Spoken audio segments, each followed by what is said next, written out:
Les femmes servent beaucoup Dieu dans la Bible. Mais, il faut maintenant qu'on parte voir comment elles servent Dieu. Nous ne sommes pas ici dans le siècle présent. Si la femme est maintenant présidente de la République dans le monde, ça c'est dans le monde. Si la femme peut maintenant conduire des grands engins, ça c'est dans le monde.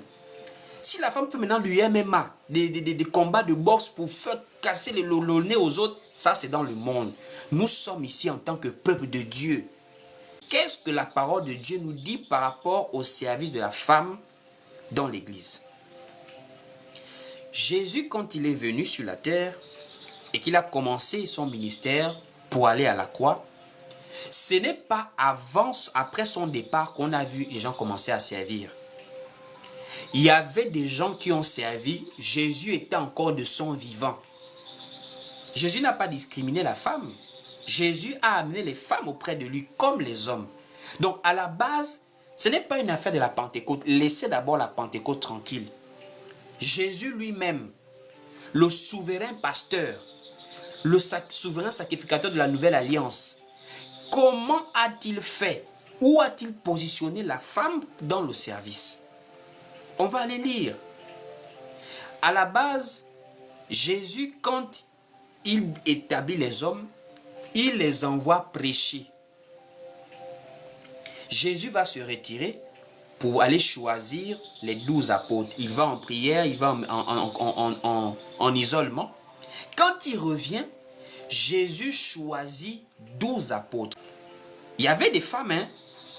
Il y avait des femmes. Et on va lire ça bibliquement que les femmes servaient Jésus. Les femmes l'accompagnaient. Donc Jésus n'a pas choisi 12 apôtres parce qu'il y avait un manquant des femmes. Non, non, non, non. Quand Jésus choisit les 12 apôtres, il y a des femmes là. Mais Jésus fait le choix déjà de 12 hommes. Malgré qu'il y avait même un traître en la personne de Judas, Jésus a préféré choisir un traître en la personne de Judas par rapport à une femme. Allons-y tranquillement. Dans le livre de Matthieu, chapitre 10. On n'est pas encore dans les débats de non, le Saint-Esprit, il n'y a pas ni homme ni femme. Jésus lui-même, allons-y voir comment Jésus même a d'abord établi le service de la femme.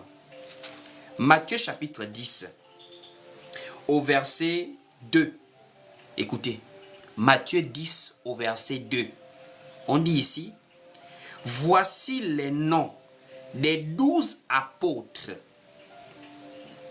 On parle des hommes, 12 apôtres. Il n'y a pas de femmes à l'intérieur. Il n'y a que des hommes.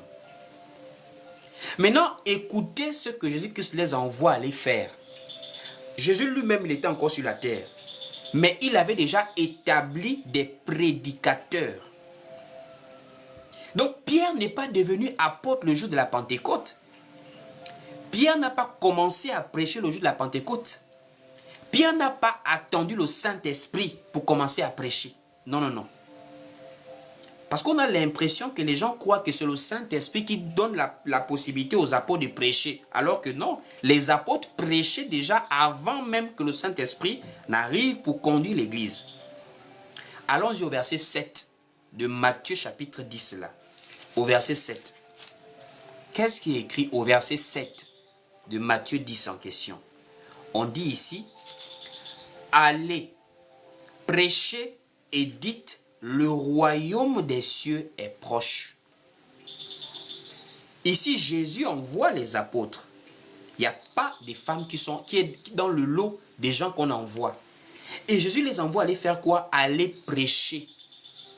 Donc les hommes prêchaient déjà, ayant l'autorisation, ayant le mandat du Seigneur lui-même, vivant avec eux encore sur la terre en chair.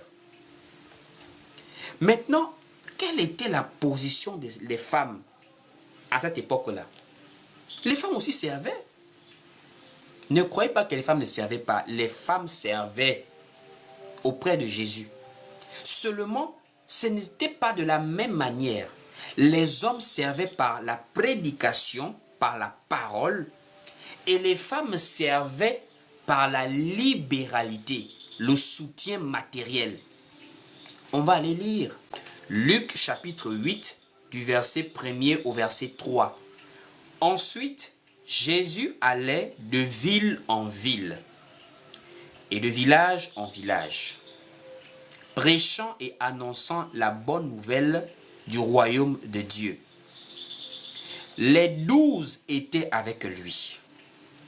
Et quelques femmes qui avaient été guéries d'esprits malins et de maladies. Marie, dite de Magdala, de laquelle étaient sortis 7 démons.